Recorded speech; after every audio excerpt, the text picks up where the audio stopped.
اگر نتونستی سنت عملی بک زد سنت رسول الله صلی الله علیه و سلم استاد نش، تسلیمش.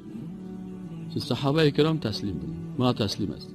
والله من جرأت ندارم، والله اگه تو که 10 ساله که برام حدیث صحیح رسول الله را بگه با بگیم السمع و طاعت لله و لرسول، ما جرأت نداریم، یعنی نمیتونیم بگوییم، به خاطر از اینکه اگر در مقابل آیت قرآن و در مقابل حدیث رسول الله صلی الله علیه و سلم جواب دادن از این سخت است. از گناه خود الله رحمان و رحیم است، گناهگار هستیم، نمیگیم گناه نکردیم، از گناه خود میتونیم با الله عذر پیش بکنیم، اما از مخالفت با قرآن و سنت عذر نیست.